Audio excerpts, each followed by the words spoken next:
Welcome student, my name is Preeti Verma. In this lecture, we will discuss Newton's third law of motion. Let's try to understand Newton's third law with the help of this picture. यहाँ पर आप देख रहे हो एक boy है, इसने क्या पहन रखा है, स्केट्स पहन रखा है। अब ये स्केट्स पहनने के बाद में इस वॉल पे एक फोर्स अप्लाई कर रहा है, वॉल को जो है वो क्या कर रहा है, पुश कर रहा है। अब जैसे ही इस वॉल को ये पुश करता है, बॉय पे एक फोर्स अप्लाई होता है, ये बैकवर्ड डायरेक्शन में मूव हो जाता है। अब ऐसा क्यों हो रहा है, ये बॉय बैकवर्ड डायरेक्शन में मूव क्यों हो रहा है, ये चलो हम न्यूटन के थर्ड लॉ से समझने की कोशिश करते हैं।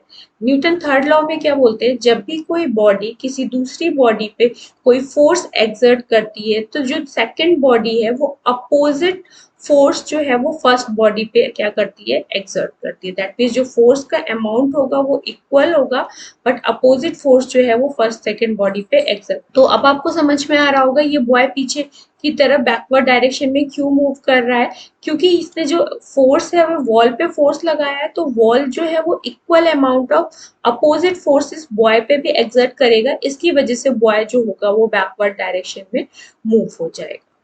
तो चलो इसको और अच्छे से समझने की कोशिश करते हैं।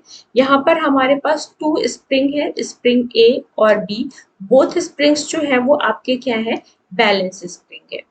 तो हम क्या करते हैं, स्प्रिंग ए और बी के दोनों के हुक को आपस में अटैच कर देते हैं, और जो स्प्रिंग बी का दूसरा वाला कॉर्नर है वो वॉल में फिक्स कर देते हैं। जो आपका स्प्रिंग ए है उसका जो दूसरा वाला कॉर्नर है उस पे हम क्या करते हैं, एक 4 न्यूटन का फोर्स अप्लाई करते हैं। इस फोर्स की वजह से ये स्प्रिंग जो है इसमें कुछ क्या होगा, डिस्प्लेसमेंट होगा।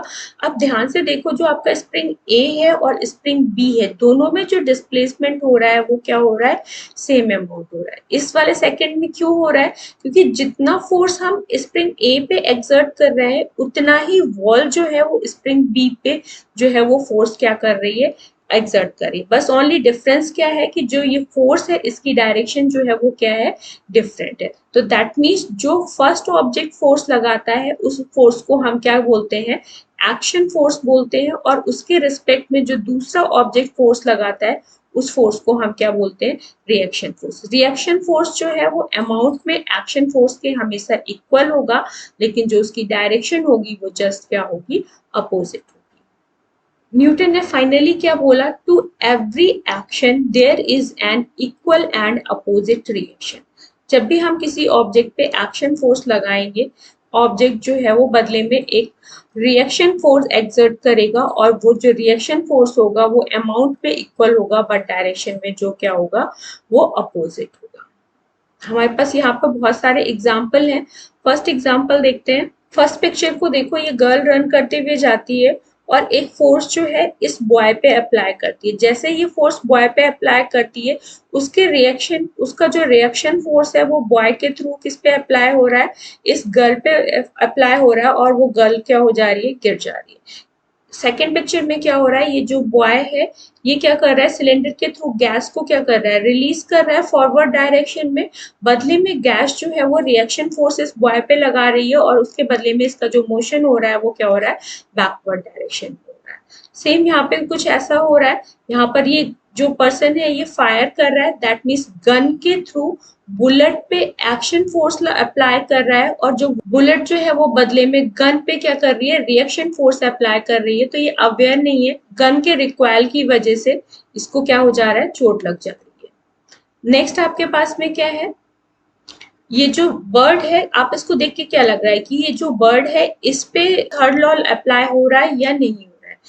बर्ड्स जो है वो अपने विंग्स के थ्रू एयर पे डाउनवर्ड डायरेक्शन में एक एक्शन फोर्स लगाती है। एयर जो है उसके रिस्पेक्ट में क्या करती है, अपवर्ड डायरेक्शन में एक रिएक्शन फोर्स लगाती है, जिसकी हेल्प से बर्ड्स जो है वो क्या कर पाती है, फ्लाई कर पाती है। तो दैट मीन्स रॉकेट और जो आपके पास में बर्ड्स फ्लाई करते हैं, ये भी जो है ये किस पे बेस्ड होते हैं, न्यूटन्स के थर्ड लॉ पे बेस्ड होते हैं। अब यहाँ पे एक नेक्स्ट क्वेश्चन ये आता है कि यहाँ पे जितने भी मोशन हो रहे हैं हम अभी तक ये बोलते आ रहे हैं कि जो भी आपका एक्शन फोर्स होगा वो रिएक्शन फोर्स के क्या होगा, इक्वल होगा। लेकिन अगर आप इस केस में ही देखो, ये गन से जब फायर कर रहा है तो बुलेट तो है जो बहुत दूर तक जाएगी, काफी डिस्टेंस ट्रेवल करेगी, लेकिन गन जो है वो थोड़ा सा ही डिस्टेंस क्या हो रहा है, ट्रेवल कर पा। तो ऐसा क्यों हो रहा है? तो अभी तक देखो हमने पढ़ा है कि फोर्स जो है F इक्वल्स टू बेसिकली क्या होता है, मास इनटू एक्सेलरेशन। ए क्या रिप्रेजेंट करता है, एक्सेलरेशन को रिप्रेजेंट करता है। तो यहाँ से अगर हम एक्सेलरेशन कैलकुलेट करें तो ए इक्वल्स टू बेसिकली आपका क्या हो जाएगा, फोर्स अपॉन मास। तो दैट मीन्स मास जितना ज्यादा होगा, एक्सेलरेशन जो होगा वो उतना ही क्या होगा, कम होगा। दैट मीन्स मास और एक्सेलरेशन जो है वो दोनों क्या है, इनवर्सली प्रोपोर्शनल है। तो जो आप अगर कंपेयर करो गन के कंपैरिजन में, जो बुलेट का है वो मास जो है वो क्या है, बहुत लेस है, इसलिए बुलेट जो है वो क्या जा रही है, बहुत दूर तक जा रही है। तो दैट मीन्स जो उसका एक्सेलरेशन होता है, रिएक्शन फोर्स की वजह से जो उसका एक्सेलरेशन होता है वो टोटली इस पे डिपेंड करेगा कि जो बॉडी का मास कितना है। Conservation of momentum, when two bodies act upon one on other, their total momentum remain constant provided no external force are acting. Or we can say momentum never created or destroyed. That means momentum कभी भी ना ही create किए जा सकते हैं और ना ही क्या किए जा सकते हैं, destroy किए जा सकते हैं। इस एग्जाम्पल के थ्रू से समझने की कोशिश करते हैं। यहाँ पर एक ऑब्जेक्ट है, ये पहले कुछ एक नॉर्मल मोमेंटम के साथ मूव कर रहा था, फिर एक ऑब्जेक्ट बी के साथ कोलाइड करता है। जैसे ही कोलाइड करता है ऑब्जेक्ट बी जो है वो क्या करना स्टार्ट कर देता है, मूव करना स्टार्ट कर देता है, और ऑब्जेक्ट ए जो है वो क्या हो जाता है, स्टॉप हो जाता है। या फिर दूसरा केस जो है वो क्या हो सकता है, ये जो आपका ऑब्जेक्ट ए है इसकी स्पीड जो है वो क्या हो जाती, डिक्रीज हो जाती है, और जितना इसकी स्पीड में डिक्रीमेंट हुआ है उतनी ही स्पीड से जो बी है ये क्या करता, मूव करना स्टार्ट कर देता। तो बेसिकली यही आपका क्या है, कंजर्वेशन ऑफ मोमेंटम है। यहाँ पर हमारे पास 3 पिक्चर्स शो कर रही है। इसमें आपके पास में फर्स्ट पिक्चर में क्या है कि आपके पास कोई भी ऑब्जेक्ट 1 है, उसकी इनिशियल स्पीड जो है वो u1 है, मास m1 है। कोई भी ऑब्जेक्ट 2 है, वो क्या है, उसकी इनिशियल स्पीड जो है वो u2 है और उसका जो मास है वो क्या है, m2 है। अब यहाँ पर ये बोल रहा है कि जो आपके पास u1 की इनिशियल स्पीड है वो ग्रेटर है एज कंपेयर टू u2, क्योंकि यहाँ पे सेकंड पिक्चर में देखो क्या हो रहा है, दोनों में कोलिजन हो रहा है। जब आपके पास फर्स्ट ऑब्जेक्ट की स्पीड ग्रेटर होगी एज कंपेयर टू सेकंड, तभी तो कोलिजन होगा, क्योंकि जो पीछे वाला है अगर वो फास्टर स्पीड से रन करेगा तभी तो इसको हिट कर पाएगा, अदरवाइज नहीं कर पाएगा। तो जैसे ही ये इसको हिट करता है तो ये जो आपका ऑब्जेक्ट 1 है ये ऑब्जेक्ट 2 पे क्या करता है, एक फोर्स अप्लाई करता है।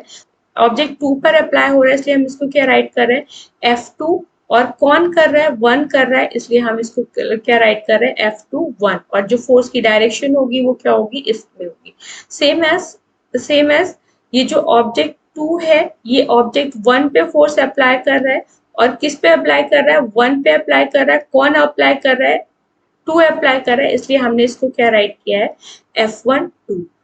आपको पता है एक्शन और रिएक्शन फोर्स जो है उनका मैग्नीट्यूड इक्वल होता है, बट उनकी डायरेक्शन जो होती है वो क्या होती है, अपोजिट होती है। इसलिए हम क्या राइट कर सकते हैं, F12 equals to minus F21। Minus sign यहाँ क्या दिखा रहा है, अपोजिट डायरेक्शन ऑफ फोर्स दिखा रहा है। या फिर हम क्या राइट कर सकते हैं, F21 equals to minus F12। किसी को भी माइनस साइन ले सकते हैं। तो अब देखो यहाँ पर आपके पास जो 2 फोर्सेस है वो बेसिकली क्या है, first F12 equals to minus F21। Force basically आपके पास में क्या होता है, मास इनटू एक्सेलरेशन। तो ये देखो F12 बेसिकली आपका किस पे अप्लाई हो रहा है, फर्स्ट ऑब्जेक्ट पे अप्लाई हो रहा है। तो दैट मीन्स हम इसको राइट कर सकते हैं m1 into acceleration of first में कितना हुआ है, a1। सेकंड को हम क्या राइट कर सकते हैं, माइनस m2 इंटू ए। हमने पहले पढ़ा ए क्या है, बेसिकली एक्सेलरेशन है, और एक्सेलरेशन बेसिकली हम इसको क्या राइट करते हैं, change in velocity upon time. तो ए इक्वल्स टू आपके पास में क्या है, v minus you upon time. तो यहाँ पे हम राइट कर सकते हैं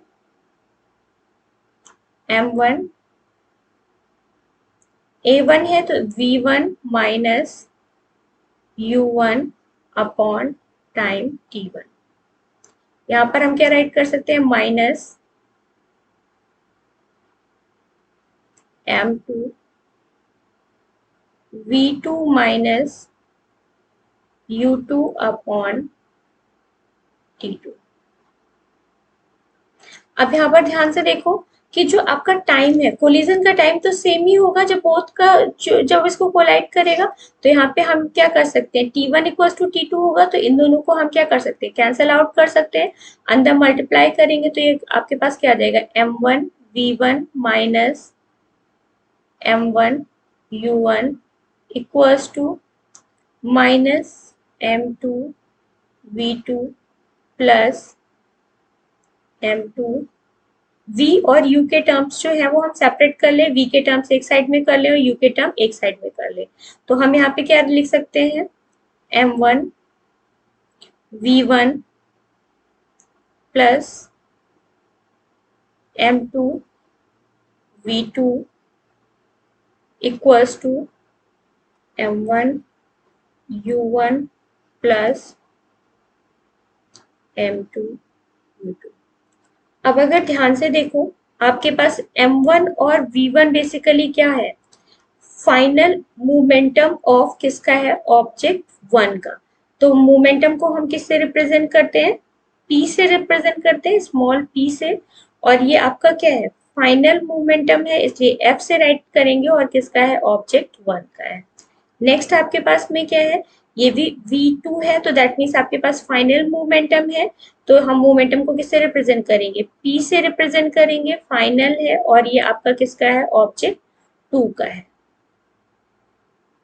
ये क्या है इनिशियल मोमेंटम है तो हम p से रिप्रेजेंट करेंगे इनिशियल को I से रिप्रेजेंट करेंगे और किसका है ऑब्जेक्ट 1 का है plus again momentum initial u है और इसलिए हम उसको I से रिप्रेजेंट करेंगे और 2 से रिप्रेजेंट करेंगे। अब यहाँ पे ध्यान से देखो ये आपका क्या बोल रहा है फाइनल मोमेंटम ऑफ m1। तो फाइनल मोमेंटम ऑफ m1 क्या हो गया ये हो गया final momentum of m2 final momentum of m2 ये हो गया इनिशियल मोमेंटम ऑफ m1 और initial momentum of m2। That means initial momentum of m1 और m2 का जो एडिशन है वो फाइनल मोमेंटम ऑफ m2 और m1 के क्या है इक्वल है। तो दैट मीन्स जो इनका मोमेंटम है और जो कोलिजन के बाद में जो मोमेंटम चेंज हुआ था वो दोनों क्या है मोमेंटम सेम हो।